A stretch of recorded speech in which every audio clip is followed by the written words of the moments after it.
इतिहास को हर बार जो सरकार रहेगी इतिहास को दबाने की कोशिश होगी। जिस तरीके से अभी हो रहा है कि मस्जिद के नीचे मंदिर है, लेकिन उसके नीचे जो क्या है, उसके नीचे जो बुद्ध की धरतियां हैं, बौद्ध में जो भारत था, उस पर बात कौन करेगा। हमारे भारत के अंदर एक लटकी भाषा होती है और लटकी भाषा जो है आजकल कुछ लोग लटकी भाषा से ही बाज जाते हैं, उसके अलावा किसी तरीके का नहीं है। लेकिन ये तो हिंसा है ना। हिंसा है, ठीक है। इतने दिनों बाद आज भी हमारे लोग गुगु गांव में पीटने जा रहा, उनके क्या गलत हो रहा। कोरोना काल के बाद में हम लोग इस धमिया जो हमारी जो शोभा यात्रा है, इसको हम यहाँ पर लेकर आए हैं और बड़े जोश के साथ है और एक मैसेज के साथ में, और ये भी बताने का प्रयास किया हमने लोगों ने मार्केट में, जिससे हमारी बातें हुई कि एक धर्म के आधार पर राष्ट्र की कल्पना नहीं करी जा सकती, उसके लिए सभी धर्मों के होना जरूरी है। नमस्कार, मैं शंभू कुमार सिंह और आप देख रहे हैं नेशनल दस्तक। मैं इस समय अंबेडकर भवन में हूँ। ये वो भवन है जहाँ बाबा साहब ने मंदिर के बदले स्कूल चुना था और अपने पैसे से इस जगह को खरीदा था। दिल्ली में अंबेडकर भवन है और कल बुद्ध पूर्णिमा है, तथागत बुद्ध की जयंती है। पूरी दुनिया में उनकी जयंती मनाई जा रही है। भारत में टीवी अखबार आपको नहीं दिखाएगा। नेशनल दस्तक की लगातार कोशिश है कि ये पूरी खबर आप तक पहुंचाई जाए। मैं आपको तस्वीरें दिखा रहा हूं अब, और लाइट आ गई है, आपको तस्वीरें दिखाता हूं। तमाम भंते यहाँ हैं और एक झांकी निकली है। कल बुद्ध जयंती है। अंतर्राष्ट्रीय मीडिया ने भी इसको मनाने का ऐलान किया है और आप समझिए कि संयुक्त राष्ट्र संघ में भी इस जयंती को मनाया जा रहा है। तस्वीरें दिखा रहा हूँ, कोई टीवी अखबार आपको नहीं दिखाएगा। एक तरह से जातिवाद की वजह से इग्नोर कर दिया जाता है, लेकिन धीरे धीरे बहुजन समाज, सम्राट अशोक का जो धम्म था, बहुजन समाज का जो धम्म था, वो आपको तस्वीरें दिखा रहा हूँ।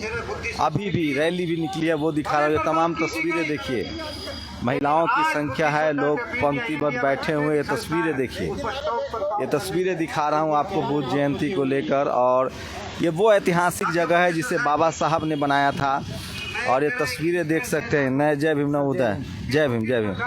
तो ये तस्वीरें दिखा रहा हूँ आपको सीधे, और झांकी भी दिखाऊंगा। अभी पूरी रात है, लोग आना भी शुरू कर रहे हैं। जी जी जी जी, जय भीम। तो ये तस्वीरें दिखा रहा हूँ, पहले आपको झांकी भी दिखा के आऊँगा। और काफ़ी संख्या में लोग आए हैं, जय भीम। और एक बड़ी झांकी निकाली गई थी लाल किला से लेकर, और ये देखिए सम्यक प्रकाशन के जो मालिक हैं वो हैं यहाँ पर, और ये तस्वीरें आपको दिखा रहा हूँ। और कैसे हैं आप लोग? तो ये देखिए, ये तस्वीरें देखिए, आपको दिखा रहा हूँ। जय भीम। ये तस्वीरें हैं, ये तस्वीरें हैं। बहुत सारी गाड़ियाँ आई थी। एक ज्योतिबा फुले और बाबा साहब अम्बेडकर की भी गाड़ी है, वो भी दिखाऊंगा। और मैं बार बार कहता हूँ कि बहुजन समाज जब पढ़ेगा तभी बढ़ेगा। तो ये तस्वीरें देखिए आप, ये देखिए, इस तरह से तस्वीरें हैं। तमाम बहुजन आइकन की तस्वीरें हैं। वहाँ भी दोबारा ले चलूँगा, कुछ झांकी दिखाऊंगा। कल देश भर में, दुनिया भर में तथागत बुद्ध की जयंती मनाई जाएगी, बुद्ध पूर्णिमा। खुद प्रधानमंत्री मोदी लुम्बिनी जा रहे हैं। राजेंद्र प्रसाद सिंह के शब्दों में कहें तो 4 तीर्थ स्थान है बहुजनों के लिए। पहला जहां तथागत बुद्ध का जन्म हुआ, लुम्बिनी। दूसरा गया, जहां उनको ज्ञान मिला। तीसरा सारनाथ, जहां उन्होंने ज्ञान दिया। चौथा जो है वो जगह है कुशीनगर, यूपी, जहां तथागत बुद्ध का परिनिर्वाण हुआ। तो ये 4 तीर्थ स्थल है बहुजन समाज के लिए। आपको समझना पड़ेगा, जब तक आप बुद्धिज़्म की तरफ बढ़ेंगे नहीं, तब तक आप तरक्की उन्नति नहीं कर सकते। तो ये देखिए, ये झांकियाँ आई थी। डॉक्टर अंबेडकर की तस्वीरें हैं, ज्योतिबा फूले की तस्वीरें हैं, सावित्रीबाई की तस्वीरें हैं, सम्राट अशोक की तस्वीरें हैं। 86,000 जो स्तूप बनवाएं, ये तस्वीरें तमाम शानदार तस्वीरें। आप सोनेलाल पटेल ने बुद्धिज़्म अपनाया था। नीतीश कुमार बुद्धिज़्म को बहुत मानते हैं। पूरा थाईलैंड, वियतनाम, चीन, जापान, पूरा साउथ ईस्ट एशिया जो है वो बुद्धिस्ट कंट्री है। तो ये तस्वीरें दिखा रहा हूँ। अपना दीप स्वयं बनो। तो एक बड़ी झांकी आई थी और राजरत्न अम्बेडकर भी यहाँ आए थे। तो ये तमाम खबरें कल आप नेशनल दस्तक पर दिन भर देख सकते हैं। ये तस्वीरें दिखा रहा हूँ आपको सीधे, और एक बड़ी झांकी निकाली गई थी। बुद्धिज़्म को ख़त्म कर दिया गया और भारत बुद्ध में भारत था, सम्राट अशोक के समय, घनानंद के समय, और अंत तक लास्ट बुद्धिस्ट राजा जो हैं वो पुष्यमित्र शुंग हुए। उसके बाद कल्चरल हेजमनी चेंज हुई और बहुजनों के हाथ से सत्ता जाती रही। उसके बाद धार्मिक कर्मकांड में हम लोग फंस गए। और देखिए कहाँ से आए आप? वैशाली से। तो कैसी थी झांकी? बहुत बढ़िया। हैं? बहुत बढ़िया। बहुत बढ़िया थी झांकी। बहुत बढ़िया। बहुत सुंदर। चलिए, ये तस्वीरें शानदार है। सोचिए, तथागत बुद्ध हैं, सम्राट अशोक हैं, सावित्रीबाई फुले, ज्योतिबा फुले हैं, डॉक्टर अंबेडकर हैं, और एक भ्रम फैला दिया गया कि ये सिर्फ जिनको अछूत कहा जाता था, शूद्र कहा जाता था, उनका धम्म है। ऐसा नहीं है। पहले बुद्धिस्ट राजा हुआ करते थे। सोचिए, सिकंदर भी सिंधु घाटी पार नहीं कर पाया क्योंकि बुद्धिस्ट राजा था घनानंद।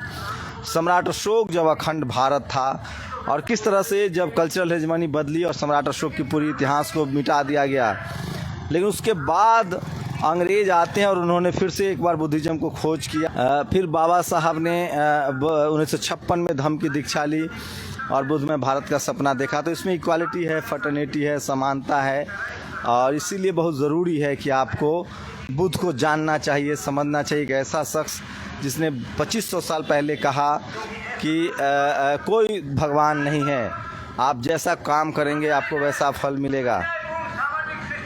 तो वह इक्वालिटी, फैटर्निटी, समानता और डेमोक्रेसी भी बुद्धिज़्म में आई। समझिए, तो डेमोक्रेसी भी बुद्धिज़्म में आई। और ये तस्वीरें दिखा रहा हूँ, कुछ लोगों से बात करने की भी कोशिश करूँगा, उन तमाम लोगों से बात करने की कोशिश करूँगा।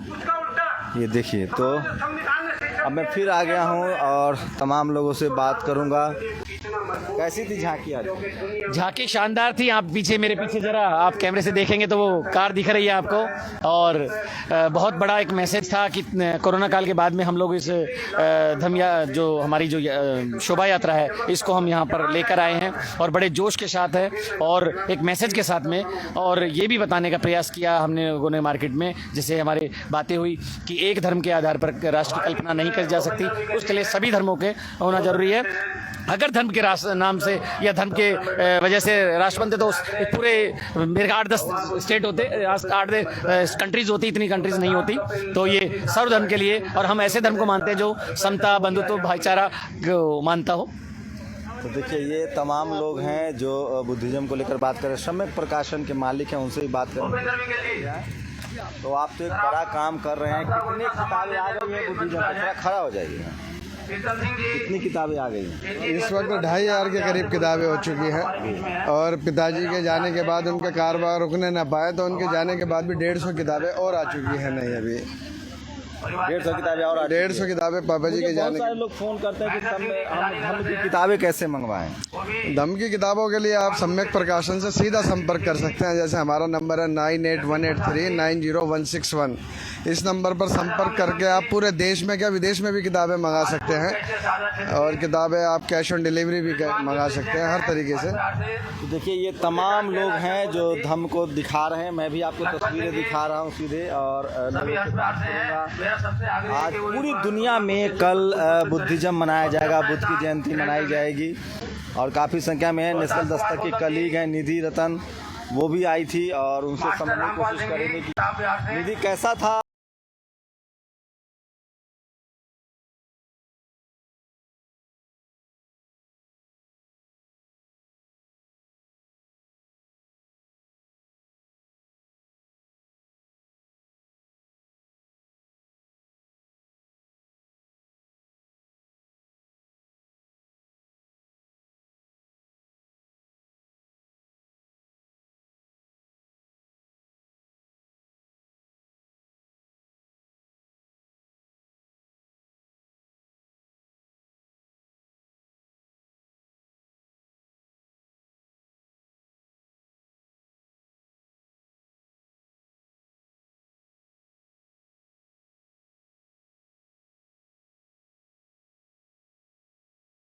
इतिहास को हर बार जो सरकार रहेगी, इतिहास को दबाने की कोशिश होगी।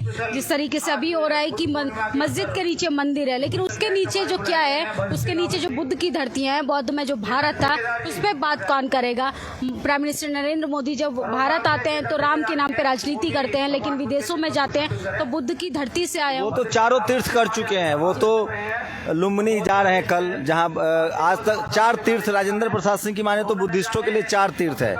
लुम्बिनी जहाँ बुद्ध जन्म लिए, गया जहाँ ज्ञान मिला, सारनाथ जहाँ ज्ञान दिया, और कुशीनगर जहाँ परिनिर्वाण हुआ। लेकिन क्या तमाम 90% आबादी है ओबीसी की, जो सम्राट अशोक के वंशज हैं, जो शिवाजी के वंशज हैं, ये सब बुद्धिस्ट थे। उनको क्यों बाबा साहब ने बुद्धिज्म का रास्ता दिखाया? कहाँ कमी रह गई? अंग्रेजों के अगर नहीं आते तब तो सम्राट अशोक का इतिहास दफन कर दिया गया था। जी, जिस तरीके से आपने बोला कि मोदी जी उन 4 प्लेसेस पे जा रहे हैं जो बुद्ध के जीवन से मौजूद है, वो ऑफ कोर्स करेंगे, क्योंकि मूर्ति पे माला, विचारों पे ताला उनकी पॉलिसी रही है। विचारों पे वो इस तरीके से बात नहीं करना चाहते। बहुजन समाज जागरूक हो जाएगा और शुक्र मानना चाहिए हमें ब्रिटिश शासन का कि आज हम जो बात कर पा रहे हैं शायद उन्हीं का कहीं ना कहीं देन है। ज्योतिबा फूले अखबार की भूमिका कैसे देख रहे हैं? वो लोग तो दिखा नहीं रहे इतना।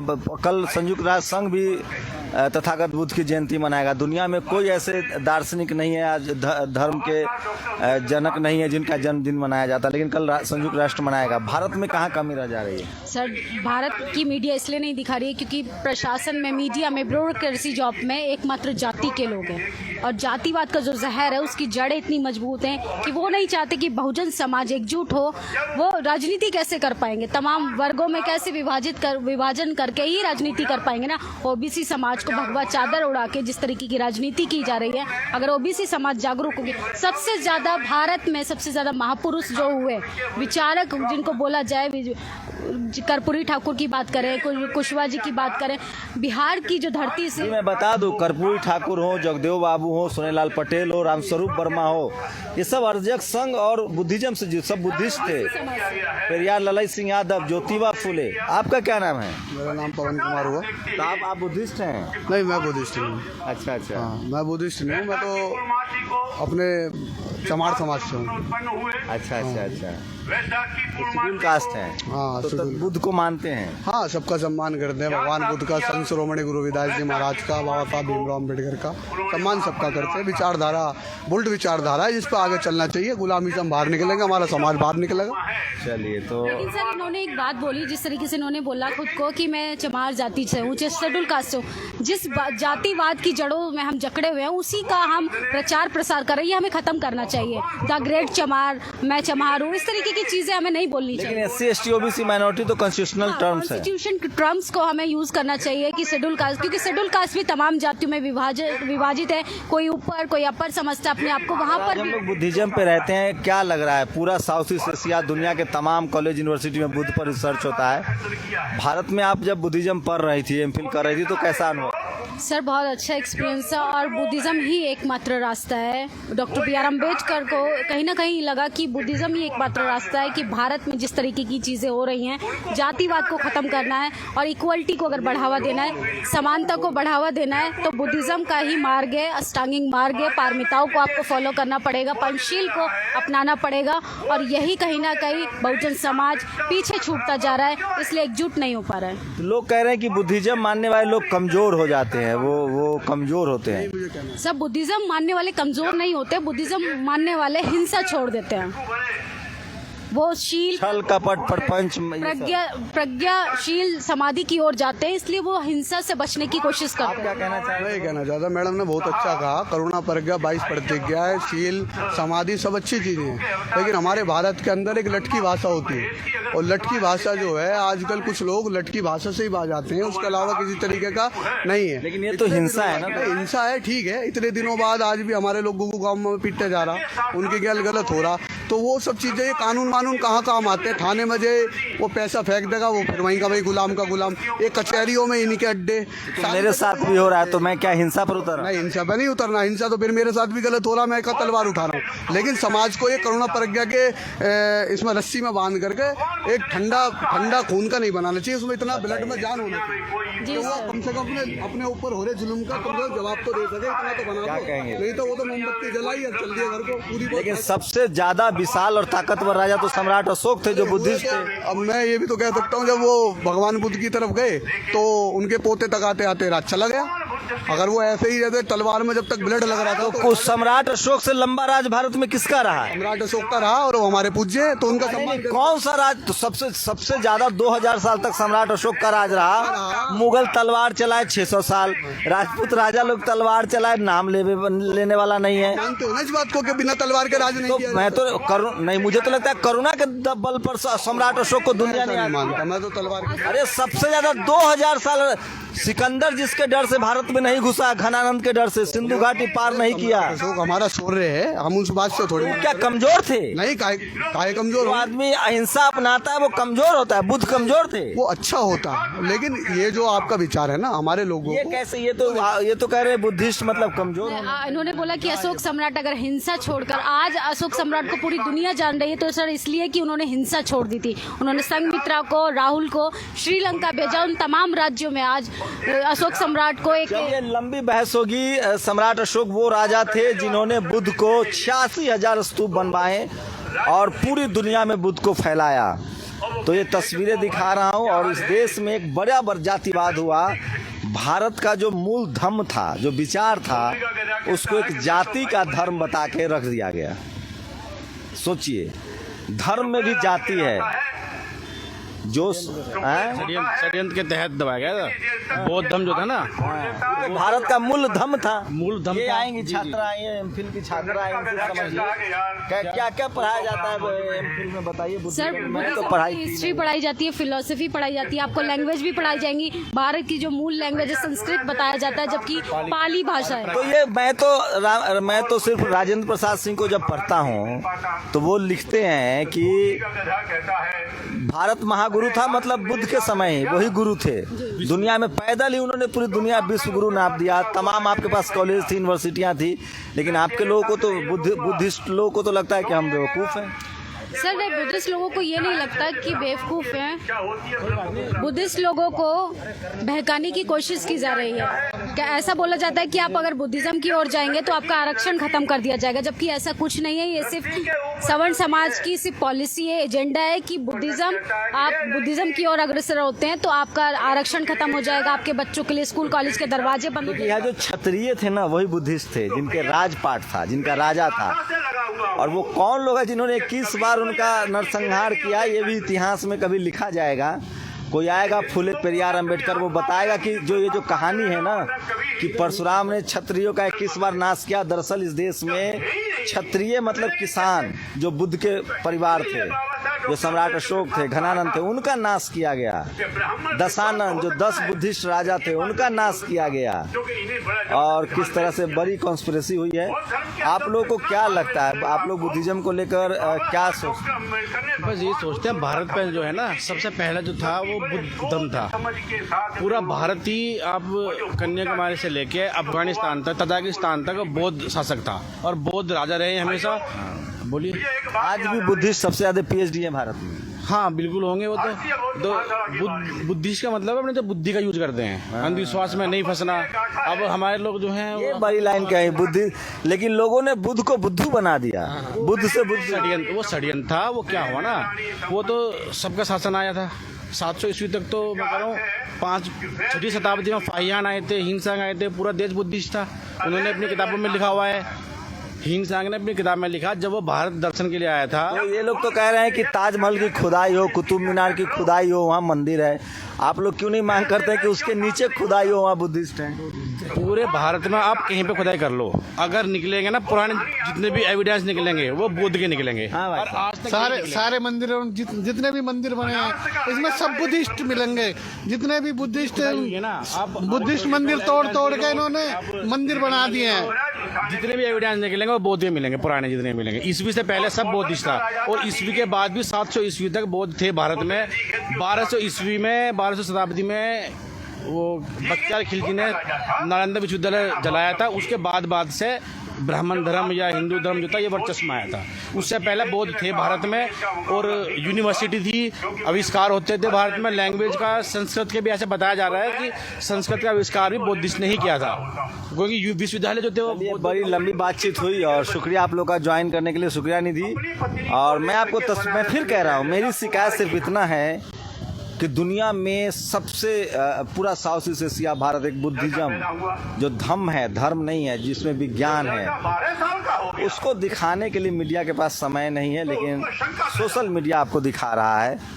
ये देखिए, ये तस्वीरें देखिए आप लोग, ये तस्वीरें दिखा रहा है। और वो बेटा दूसरी जगह भेज दिया, शिल्प सीखा, काम सीखा। ये तस्वीरें दिखा रहा हूँ आप। वहीं पर दीघित कुमार का एक छोटा भाई भी बनारस में रहता था। एक दिन उसने उसको देख लिया। बुद्ध पूर्णिमा है, तथागत बुद्ध की जयंती है। आप लोग की क्या प्रतिक्रिया, अपनी प्रतिक्रिया जोड़ दीजिए। नेशनल दस्तक कल आपको पूरा दिन बुद्ध पूर्णिमा पर तथागत बुद्ध की जयंती के बारे में आपको वीडियो देगा। शुक्रिया। नेशनल दस्तक की आपसे गुजारिश है कि अगर इसको बचाना चाहते हैं तो नेशनल दस्तक को सब्सक्राइब करने के लिए रेड कलर के सब्सक्राइब बटन को दबाएं, फिर बेल आइकन की घंटी दबाएं। नेशनल दस्तक को बचाने के लिए बहुत जरूरी है कि हर खबर को शेयर करें, लाइक करें, कमेंट जरूर करें।